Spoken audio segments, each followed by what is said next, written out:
오늘은 말라기의 6가지의 논쟁 가운데 세 번째 논쟁에 해당하는 본문입니다. 그리고 본문을 읽으시면서 아셨겠지만 중요한 주제로 이제 결혼에 대한 이야기가 등장하고 있습니다. 얼마 전 이제 예배 모범 시간에 나눈 내용인데 그것을 잠시 함께 나누도록 하겠습니다. 기독교에서 결혼은 성례로 생각하지 않습니다. 천주교에서는 혼인성사라고 해서 그들이 이제 지키는 7가지의 성례 중에 하나로서 이 결혼을 두고 있습니다. 그런데 우리는 예수님께서 친히 제정하신 두 가지의 성례를 지키고 있죠. 무엇인지 아시죠? 네, 세례와 성찬입니다. 이 두 가지만을 이제 우리는 성례로 지키고 있습니다. 그럼 기독교에서 결혼은 그렇게 중요하지 않은 것으로 여기는 것일까요? 절대로 그렇지 않습니다. 기독교는 결혼을 아주 중요하게 생각합니다. 매우 중요한 부분입니다. 가장 큰 이유이면서 이것만으로 결혼의 가치가 절대적이어지는 이유가 있는데 결혼은 하나님께서 세우신 최초의 제도라는 것입니다. 결혼은 하나님께서 사람을 창조하시고 그 사람의 삶의 가장 기초가 되는 공동체로서 주신 가정을 세우는 어떤 제도라는 것이죠. 그래서 결혼에 대해 생각할 때 너무 중요한 성경 구절이 하나가 있는데 창세기 2장 24절입니다. 이러므로 남자가 부모를 떠나 그의 아내와 합하여 둘이 한 몸을 이룰지로다. 이 구절을 통해서 하나님께서 결혼을 제정하시면서 그 결혼 가운데 정해놓으신 중요한 원칙을 우리는 확인해 볼 수가 있습니다. 먼저는 결혼은 남자와 여자가 하는 것이다 라는 것입니다. 너무 당연한 것 같지만 당연하지 않은 것이 되어가는 이상한 세상 속에 우리는 살아가고 있죠. 그래서 이 당연한 남자와 여자가 결혼한다라는 이 사실을 우리는 꼭 이렇게 당연하지만 생각해 봐야 한다는 것입니다. 남자와 남자 혹은 여자와 여자가 결혼하여서 가정을 꾸리는 것은 하나님께서 정하시는 것이 아니고 엄격히 금하시면서 그것을 가증스럽게 여기시며 끔찍하게 여기시는 그 끔찍한 죄입니다. 이것은 절대로 용납될 수 없는 죄이죠. 그런데 이것이 너무 이제 보편화되어져 가고 이것에 대해서 우리의 마음을 너무 가볍게 만들어버리고 있는 이 사회 어떤 문화 속에서 우리는 이 마음을 잘 지켜야 합니다. 두 번째로는 둘이 한 몸을 이룬다라는 것입니다. 즉, 한 명의 남자와 한 명의 여자가 결혼을 하여서 부부가 되고 가정을 이루는 것입니다. 여러 명의 남편을 둔다든가 여러 명의 아내를 두는 것은 하나님께서 정하신 결혼의 원칙에서 어긋난다라는 것입니다. 그런데 이제 성경을 보면 한 남자가 여러 명의 아내를 두고 있는 것을 우리가 이제 보게 되는데 그것도 이제 믿음의 조상이라고 하는 사람들에게서 이러한 모습이 보여져서 우리를 당황스럽게 합니다. 그런데 그것은 믿음의 사람들이 그렇게 행하니까 다윗도 그랬고 아브라함도 그랬고 야곱도 그랬고 그러니까 괜찮은 건가 보네라고 생각할 수 있는 것이 아니라는 것이죠. 이것은 그들의 연약함이고 또 책망받을 잘못이지 그것이 허용되는 일들은 절대로 아니다라는 것입니다. 성경은 한 번도 이런 식으로 이런 식의 결혼, 그러니까 한 남자가 여러 여자 그리고 한 여자가 여러 남자와 결혼하는 것, 이런 것에 대해서 이러한 형태의 어떤 가정, 이러한 형태의 어떤 결혼을 허용한 적이 없습니다. 이것을 우리가 생각해야 하고 또 한 가지를 더 살펴보면 이제 부모를 떠나라는 표현이 나옵니다. 아담과 하와는 인류의 첫사람이었죠. 첫사람으로서 부모가 없는 상태로 성인으로 창조되어진 존재들입니다. 어떤 부모에게서 갓난아기로 태어나서 이렇게 자라온 사람이 아니라 그냥 성인으로 하나님께서 부모가 없는 상태에서 성인으로 창조하신 첫 번째 사람이다라는 것입니다. 그러니까 그들에게는 부모를 떠날 필요가 없었던 것이죠. 그런데 하나님은 이 아담과 하와를 하나 되게 하시면서 굳이 이렇게 말씀하시는 것이죠. 부모를 떠나 둘이 한 몸을 이룰지로다. 하나님께서 이렇게 말씀하시는 것은 이 명령이 단지 아담과 하와에게만 아니라 이후의 모든 인류가 살아가는 방식으로서 이 결혼 제도를 제정하고 있는 것이기 때문에 그렇다라는 것입니다. 그래서 아담과 하와의 어떤 주례사로서 말씀하시는 것이 아니라 이후의 모든 인류는 부모를 떠나서 둘이 한 몸을 이루고 결혼하여 가정을 이루는 상태로 이러한 방식으로 살아가야 한다라고 하나님께서 말씀하고 있는 것입니다. 그리고 웨스트민스터 신앙고백서 제24장 2절에 보시면 이 결혼의 목적에 대해서 이제 정리를 하고 있습니다. 같이 읽어볼까요? 함께 읽겠습니다. 시작. 결혼은 남편과 아내가 서로 돕기 위해서 합법적인 방식을 통한 인류의 번성과 거룩한 자손들을 통한 교회의 확장을 위해서 부정을 막기 위해서 제정되었다. 세 가지로 이렇게 정리하고 있죠. 제가 이제 하나씩 보여드리겠습니다. 먼저 첫 번째로는 남편과 아내가 서로를 돕기 위해서 하나님께서 하와의 갈빗대를 취하여서 아담의 갈빗대를 취하여서 하와를 만드실 때 이는 내 돕는 배필이다라고 이렇게 말씀하셨죠. 아담을 돕기 위해서 하와를 만드셨고, 근데 그저 하와만 돕는 어떤 종과 같은 개념으로 만드신 것이 아니라 서로를 돕기 위해서 하나님께서 만드셨다라는 것입니다. 그래서 학대하고 부려먹고 괴롭히기 위해서가 아니라 서로를 세워주고 서로를 위로하며 서로의 연약함을 감싸주는 존재로서 이 결혼이라는 제도를 제정하셨다라는 것입니다. 그리고 두 번째로는 합법적인 방식을 통한 인류의 번성과 거룩한 자손을 통한 교회의 확장을 위해서입니다. 하나님은 사람을 창조하시고 이렇게 명령하셨죠.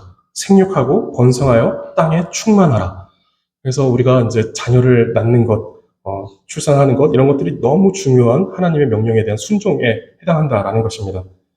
그리고 그 명령을 이행할 합법적인 방식으로서 결혼이라는 제도를 주신 것입니다. 최근에 TV에 어떤 한 연예인이, 방송인이 이제 아빠가 없는 상태의 아이를 낳죠. 그렇게 해서는 안 된다라는 것이죠. 한 남자와 한 여자가 만나서 두 사람이 결혼하여 이 합법적인 방식을 통해서 이 결혼이라는 제도를 통해서 낳아야 한다라는 것입니다. 그리고 이제 뒤에서 본문을 살피면서 보겠지만 아무나 사랑하고 아무나와 결혼해서 그저 자손을 많이 낳는 것이 이 말씀에 순종하는 것이 아니라 거룩한 자손, 본문의 표현으로는 이제 경건한 자손을 낳아 창조주의 명령에 순종하고 교회가 확장되어지도록 하기 위해 결혼하게 하셨다라는 것입니다. 인류의 번성, 하나님의 명령이죠. 그리고 이 거룩한 자손을 통해서 교회가 확장되어지는 것. 그래서 이제 전도하기가 힘들거든 자녀를 많이 낳아서 이렇게 낳아라라고 하죠. 그것이 이제 틀린 말이 아니라는 것이죠. 그냥 농담이 아니라는 것이죠. 예, 거룩한 자손을 통해서 교회를 확장하기 위해 결혼이라는 제도를 제정하셨다라는 것입니다. 그리고 세 번째로는 부정을 막기 위해서라고 하는 것이죠. 이것에 대해서 이제 바울이 고린도전서 7장 9절에서 만일 절제할 수 없거든 결혼하라. 정욕이 불같이 타는 것보다 결혼하는 것이 나으니라 라고 말씀하셨습니다. 그래서 그 정욕을 절제할 수 없고 제어할 수 없다라면, 그래서 범죄하게 되는 상황이 만들어지겠다라면 결혼을 해서 그 상황을 막아라 라고 하는 것이죠. 부정을 막기 위해서 결혼을 하게 하셨다라는 것입니다. 설교 초두에 이제 결혼에 대해서 이제 길게 말씀을 드렸는데, 사실 본문은 결혼이라는 주제를 말씀하고 있지만 그 본문의 그 초점을 더 우리가 잘 면밀하게 보게 되면 오늘 설교의 제목과 같이 백성의 신실하지 않음에 대한 하나님의 경고, 하나님의 지적입니다. 그리고 그 신실하지 못한 백성의 모습의 대표적인 예로서 아주 많은 그들의 신실하지 못함 드러나는 삶의 태도가 있지만 그 중에 대표적인 모습으로 그들의 그릇된 결혼관과 결혼 생활에 대해서 지금 지적하고 있는 것입니다. 그래서 이제 앞서 성경이 말하는 결혼에 대한 내용들을 이제 살피면서 성경적인 어떤 결혼관이 무엇이고 또 성경은 어떻게 결혼에 대한 기준을 가지고 있느냐라는 것을 간단하게 보았습니다. 본문은 세 번째 논쟁의 내용을 보여주는데 그들의 신실하지 못함에 대해서 하나님께서 지적하시고 심판에 대한 경고를 하나님께서 하십니다. 그러자 백성들은 14절에서 이것이 어찌 됨이니까 라고 이렇게 대답을 합니다. 앞의 논쟁들, 첫 번째와 두 번째 논쟁과 이렇게 비슷한 패턴입니다. 그들은 자신들이 무엇을 잘못했는지 무엇을 잘못하고 있는지 인식하지 못하고 있는 상태에서 하나님께서 이렇게 말씀하시는 것이죠. 너희가 신실하지 못하다라고 이렇게 말씀하시니까 이들이 어찌 됩니까? 왜 하나님 그렇게 말씀하십니까? 왜 이렇게 행동하시려고 하십니까? 라고 말씀하면서 하나님의 경고에 당황스러워하는 모습을 보이고 있는 것입니다. 10절을 보시면 이렇게 말씀합니다. 우리는 한 아버지를 가지지 아니하였느냐? 한 하나님께서 지으신 바가 아니냐? 라고 말하면서 이제 우리가 한 아버지, 한 하나님으로부터 나와서 그분을 섬기는 한 형제요, 한 자매가 아니냐라는 것입니다. 우리는 한 가족이 아니냐라는 것을 말하고 있는 것이죠. 이것이 말하는 것은 이제 한 가족으로서 서로 사랑하는 것이 마땅하고 서로를 위해주는 것이 마땅하다. 그런 가족과 같은 공동체의 사람들이 아니냐, 형제요, 자매가 아니냐라는 것을 말씀하고 있는 것이죠. 우리는 세례를 받을 때 옛 사람에서 떠나 그리스도 안에서 그리스도와 하나 된 새 사람을 입습니다. 그리고 그리스도와 하나 되는 것뿐만 아니라 그렇게 새 사람이 된 거듭난 사람들이 그리스도 안에서 한 공동체를 이룹니다. 그래서 한 형제요 자매다라고 이렇게 우리가 부르죠. 설교를 준비하다가 이제 알게 된 게 하나가 있는데 강화도에 가면 홍의교회라고 있다고 합니다. 강화도에서 두 번째로 세워진 첫 번째 교회는 이제 교산교회라는 교회가 있는 것 같고 그 교회를 통해서 이제 또 이어서 두 번째로 세워진 교회가 이 홍의교회인데 이것은 옛날 교회 예배당의 모습이고 지금은 조금 더 현대식으로 잘 지어진 것 같습니다. 1896년에 세워진 오래된 교회입니다. 강화도에 있는 홍의마을에서 세워진 교회인데 그 홍의마을에 이때 1896년 이 당시에 이제 박능일이라는 이제 훈장이 있었다라고 합니다. 유학자이면서 한학자였던 사람이라고 합니다. 그런데 이 사람이 이웃마을의 한 김상임이라는 양반이 예수를 믿는다라고 믿게 되었다라는 이 소식을 듣고 이 박능일 훈장님이 그 양반을 훈계하러 그 양반에게 따지러 갔다라고 합니다. 근데 도리어 그에게 갔다가 하나님의 말씀, 그 진리의 말씀을 깨닫게 되고 마을로 돌아와서 주변 사람과 학생들을 모아서 교회를 세웠는데 그 교회가 지금 이제 이 홍의교회다라고 합니다. 이때 최초로 7명의 사람이 믿었다라고 하는데 이 사람들이 이제 참 독특한 결단을 했다고 합니다. 우리가 예수를 믿어 한 가족이 되었고 한 형제, 한 자매가 되었으니 우리 함께 이름을 바꾸자라고 했다는 거예요. 그래서 이제 돌림자를 같이 쓰자라는 것이죠. 형제들이 이제 돌림자를 쓰듯이 자기들도 이제 한 형제요 자매니까 돌림자를 같이 쓰면서 이제 이름을 바꾸자. 그래서 성을 바꿀 수는 없으니 성은 그대로 두되 성경에서 중요하다라고 생각하는 글자 7글자를 선택해서 7사람이 그 7글자를 선택해서 이렇게 가운데다 놓고 돌림자를 뒤에다 같이 놓자라고 하는데 그 7글자 성경에서 이제 좋은 의미로 사용되는 글자를 그들이 이제 선택을 했는데 능할 능자, 믿을 신자, 공경할 경자, 그리고 받들 봉자, 순전할 순자, 하늘천, 그리고 빛광 이 글자들을 이들이 선택했다고 합니다. 그래서 이제 그 가운데다 그 글자들을 놓고 맨 끝에 돌림자로 일자를 넣었다고 해요. 그래서 능일, 신일, 경일 등으로 이제 이름을 바꾸고 같은 돌림자를 이제 쓰게 된 것이죠. 그래서 이제 그 훈장님의 이름이 박능일이 된 것입니다.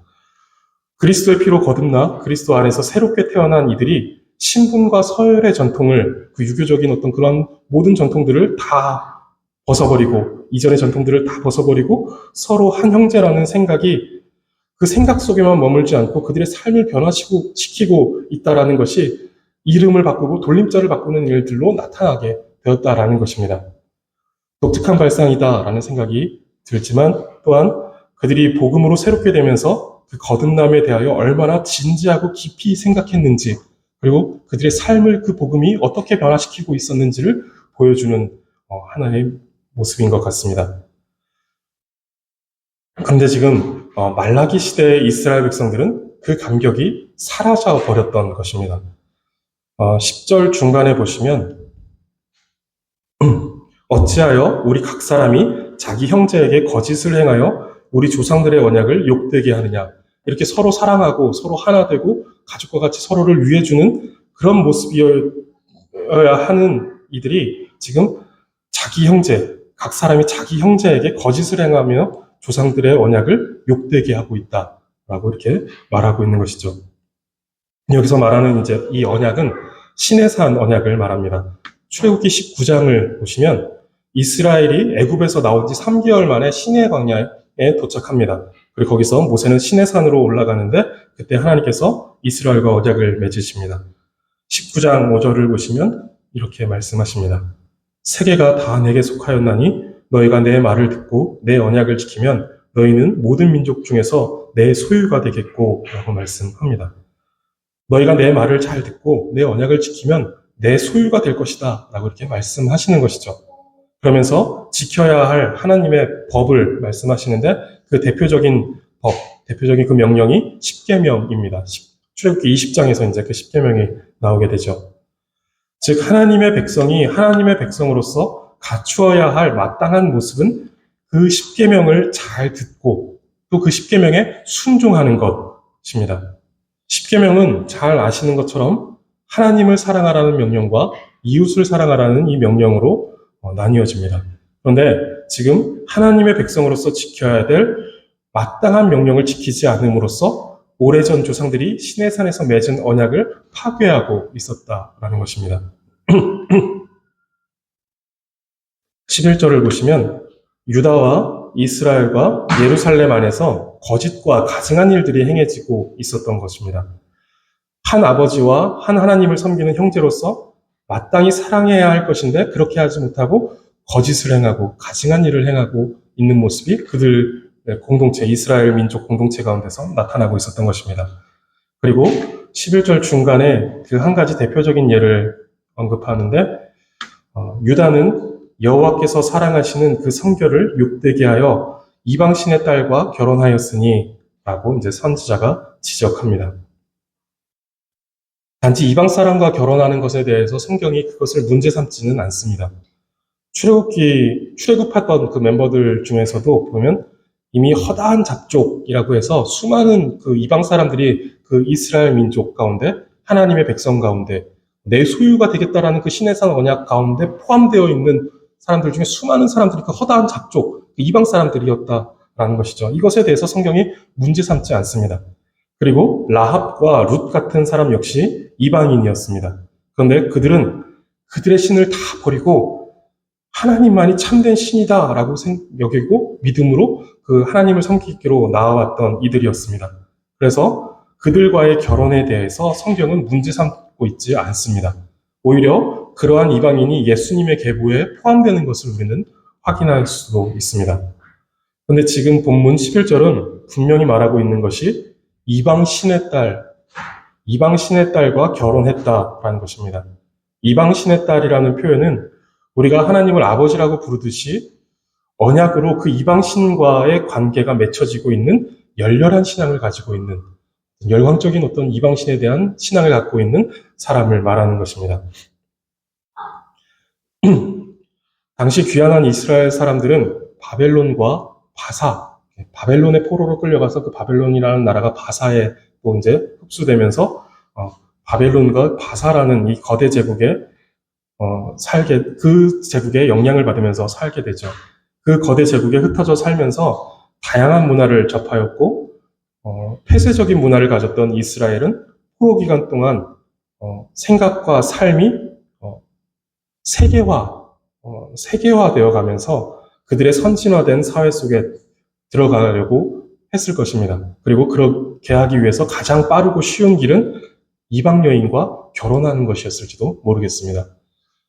제가 잠깐 이제 중국에 가서 있는데 언어를 배우려고 가 있는데 사람들이 이제 그래요. 중국 친구를 사귀면 말이 빨리 는다. 그래서 정말 이제 그 중국 친구를 이렇게 건전하게 사귀는 사람도 있고 건전하지 못하게 사귀는 사람들도 꽤 많이 있었습니다. 어쨌든 빨리 중국어를 배우기 위해선 중국 친구를 사귀어야 한다라는 것이죠.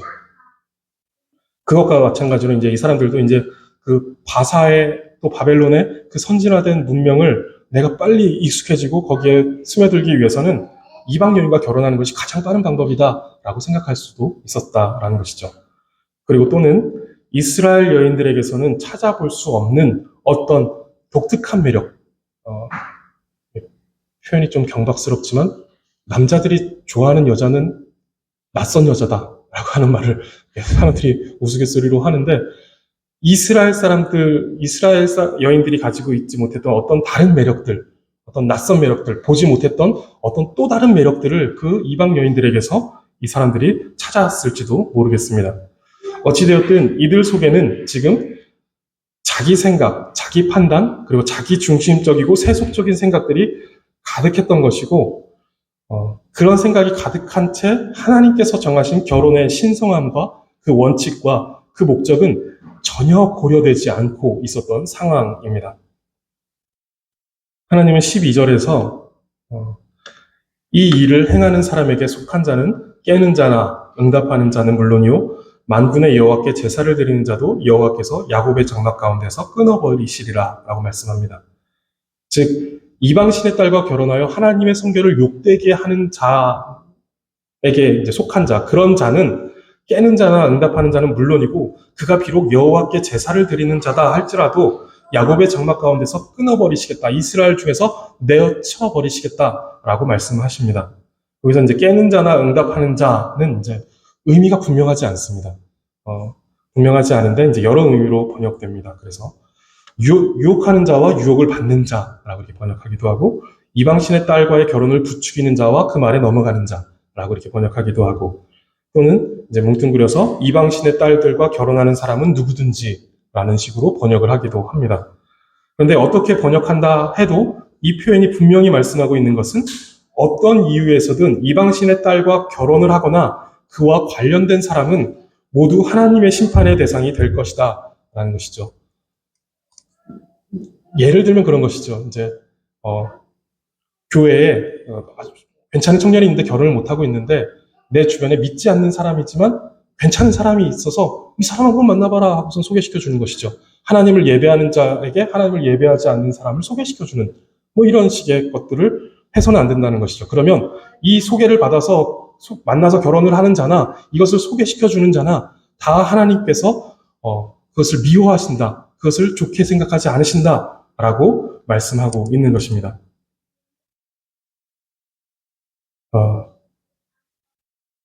그러한 자들이 즉 이제 하나님의 법을 노골적으로 어기면서도 하나님께 제사드리러 나오는 자가 있는데 그들도 하나님의 심판에서 예외일 수는 없다라는 것이죠.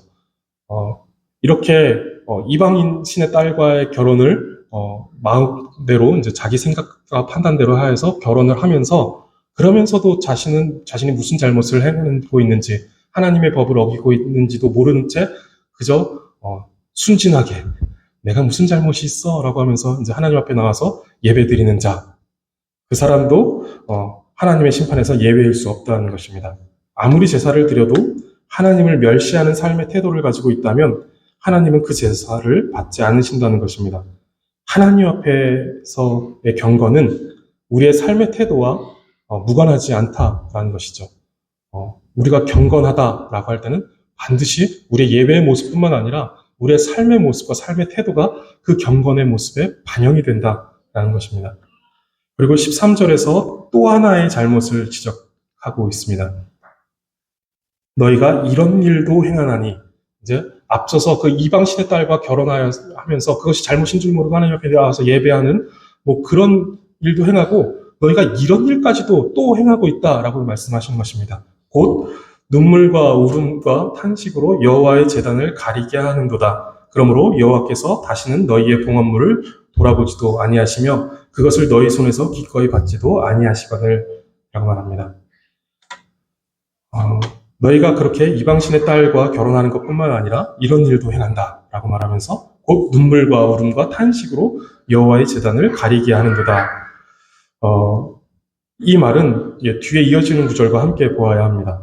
뒤에 이어지는 구절들을 이렇게 보시면 14절에서는 남편이 어려서 맞이한 아내에게 거짓을 행한다라고 말합니다. 즉 배반하고 속이고 진실하지 못했다.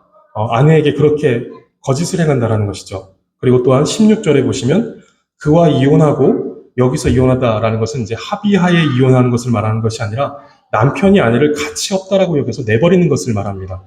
어, 점잖게 표현해서 이제 가치 없다라고 하는 것이지 어떤 주석서들은 아내를 쓰레기같이 여겼다라고 말합니다. 쓰레기같이 여겨서 그 쓰레기 버리듯이 버렸다라는 것이죠. 이 이혼이라는 말이 이제 그런 표현을 담고 있다라는 것입니다.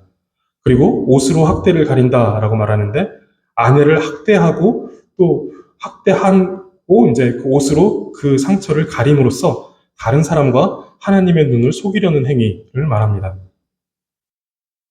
13절은 이러한 사람들이, 이렇게 하나님 앞에 범죄하는 사람들이 지금 이렇게 행하고도 복을 받겠다고 뻔뻔하게 하나님의 제단 앞으로 나와서 눈물, 콧물을 흘리면서 하나님 앞에 복을 구하고 있다라는 것이죠. 눈물과 울음과 탄식으로 지금 하나님 앞에 제사를 드린다라는 것입니다. 이것에 하나님께서 속으실 리가 없고 무엇보다 이러한 행동들, 이런 어떤 자극적인 표현들은 아무런 인격이 없는 이방신을 조종하기 위해서 취하는 이방 종교에서 행했던 그릇된 행동들입니다. 그러니까 이방신을 섬기는 태도와 자세를 가지고 지금 하나님 앞에 나와서 하나님을 예배하고 제사 드리고 있다는 것이죠. 하나님은 그러한 봉헌물과 그의 손에서 드려지는 어떤 것도 받지 않으시겠다라고 말씀하십니다. 왜냐하면 그들은 지금 하나님께서 창조하신 뒤 친히 제정하신 결혼이라는 제도를 전혀 고려하지 않은 채 살아가고 있기 때문에 그렇습니다. 그리고 14절에서 말씀하시는 것처럼 하나님께서 증인되사 맺어진 이제 결혼의 언약을 자신들의 욕심과 욕망으로 저버리고 그것도 모자라 전혀 자신들의 죄를 깨닫지 못한 채 오히려 하나님을 이방 잡신과 같이 여겨 가증한 눈물과 울음과 탄식으로 하나님을 속여서 복을 받아보고자 하는 이런 가증한 모습들이 그들의 삶에서 나타나고 있기 때문에 그렇습니다. 그럼에도 그들은 14절에서 이러한 죄악들이 지적되어지고 있고 경고되어지고 있는데 이렇게 말하는 것이죠. 어찌 됨이니이까? 왜 우리의 봉헌물을 받지 않으시고 우리 손으로 드려지는 것을 받지 않으신다라고 하나님 이러십니까? 라고 하는 것이죠. 도대체 하나님 왜 그러시는 것입니까? 라고 말하는 것입니다. 그래서 하나님께서 그들의 잘못을 설명해 주시는 것이 이제 앞서 말씀드렸던 어려서 맞이한 아내에게 거짓을 행하고 그를 배반하고 또 그를 내버리고 그를 학대하는 것입니다. 이것이 이제 그들이 잘못한 것이죠. 이 어려서 맞이한 아내를 설명하는 중요한 표현이 나오는데 14절에 너와 서약한 아내라고 말합니다. 어려서 맞이한 아내는 너와 서약한 아내다라고 말하는 것입니다. 그리고 그 서약의 증인으로 누가 계신가 하면 하나님께서 계십니다. 보시면 여호와께서 증인 되시기 때문이다. 내가 어려서 맞이한 아내 사이, 너와 내 아내 사이에 여호와께서 증인 되신다라고 말씀하시고 이제 그 서약한 아내다라고 이렇게 말하고 말씀하는 것이죠. 우리가 믿는 사람의 결혼을 이제 보면 서약을 할 때 하나님 앞과 여러 증인들 앞에서 서약하십시오라고 이렇게 말합니다. 그런데 이제 하나님 앞에서 서약한 아내에게 거짓을 행하는 것이죠. 진실하지 못하고 그를 함부로 하고 그를 가치 없게 여겨 버리고 학대하는 것입니다.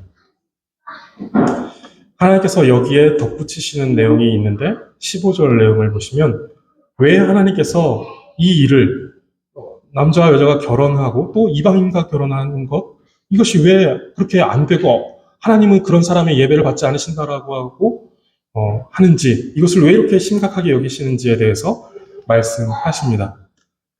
15절을 보시면 그에게는 영이 충만하였으나 오직 하나를 만들지 아니하였느냐 어찌하여 하나만 만드셨느냐 이는 경건한 자손을 얻고자 하심이라. 그러므로 내 심령을 삼가지켜 어려서 맞이한 아내에게 거짓을 행하지 말지니라 라고 말합니다. 그에게는 영이 충만하였으나 오직 하나를 만들지 아니하였느냐 라고 말씀하시는데 이 말은 하나님께는 영의 나머지 영의 여유가 있다, 여분이 있다 라는 표현입니다. 충만하였으나 라는 것은 이제 그 영에 나머지가 있다, 여분이 있다.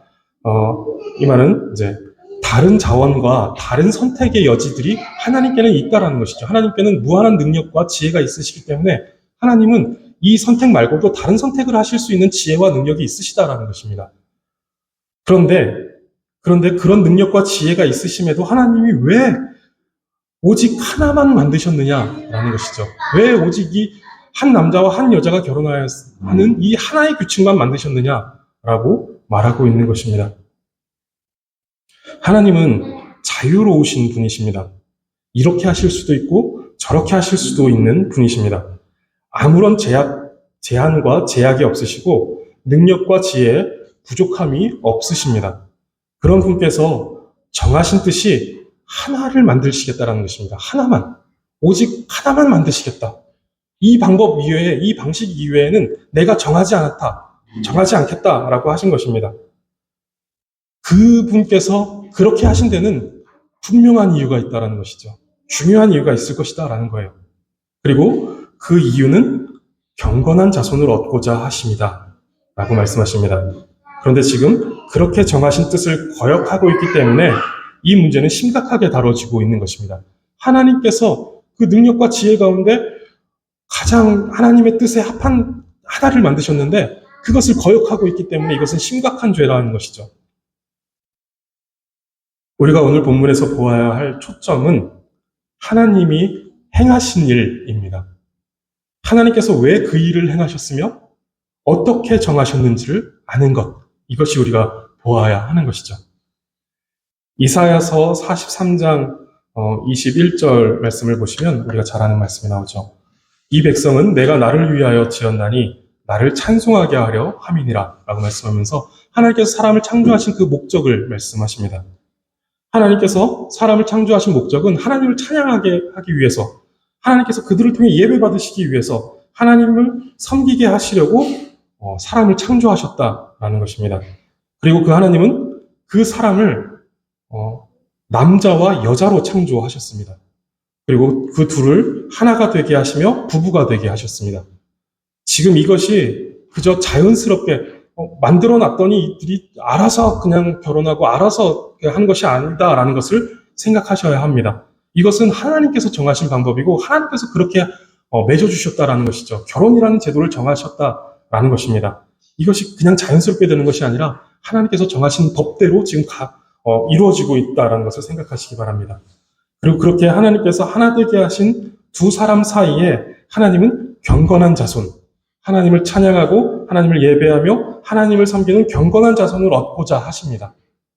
그렇게 하나님은 하나님께서 창조하신 이 세상에 하나님을 예배하는 거룩한 백성이 생육하고 번성하여 충만하여지기를 원하고 계시다라는 것이죠. 그런데 지금 이 백성이 하나님을 예배하지 않고 더러운 이방신을 섬기는 여자들에게 마음을 빼앗겨 그들과 결혼하고 또 하나님께서 짝지어 주신 아내를 내버리고 학대하며 배반하고 속이며 진실하지 못한 삶을 살아가고 있다라는 것입니다. 하나님께서 이 거룩하신 뜻, 하나님의 크고 놀라우신 계획을 가지고 정하신 방법에서 벗어나서 더러운 것을 취하고 있다는 것이죠. 더러운 것을 취하여서 어떤 더러운 삶의 형태로 살아가고 있다는 것입니다. 그런데 그러면서 이제 예배한다고 하나님 앞에 나오고 있는 것이죠. 하나님께서 이러한 예배를 받으시고자 이들을 창조하신 것이 아닙니다. 너희가 나의 말을 듣지도 않은 채 그냥 복받기 위해서 나와서 예배하는 것. 내가 이것을 위해서 너희를 창조하지 않았다라고 하는 것이죠. 그래서 하나님은 그들의 예배를 받지 않으시겠다라고 말씀하십니다. 하나님의 위대하시고 또 아름다우신 창조와 섭리 가운데 우리에게 행하신 놀라운 계획이 있습니다. 우리를 향하신 하나님의 크신 목적이 있다는 것이죠. 우리를 창조하셨고 남자와 여자로 창조하셨으며 둘 사이의 증인이 되사 하나가 되게 하시고 그 가운데 경건한 자손이 태어나 온 땅에 하나님을 예배하는 자들로 충만하게 하시려는 하나님의 목적과 계획이 우리의 삶 가운데, 우리의 결혼 가운데 있다는 것입니다. 그런데 죄에 물든 백성이 그 계획에 거역하고 파괴하며 하나님께서 짝지어 주신 사람을 학대하고 버리고 그 아내를 떠나 자기 눈에 좋은 대로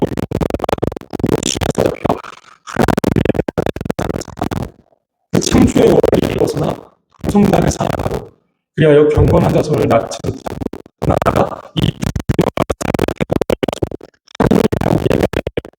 하나님의 하는 것입니다.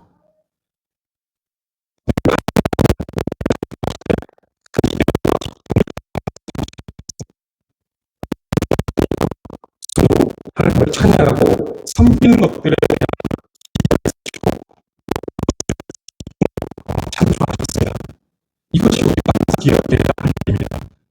하나님이 우리를 왜 창조하셨는지, 창조하신 목적이 무엇인지, 우리를 통해 이루시고자 하신 계획이 무엇인지 우리는 이것을 생각해야 하고 성경에서 그 답을 찾아야 하는 것이죠.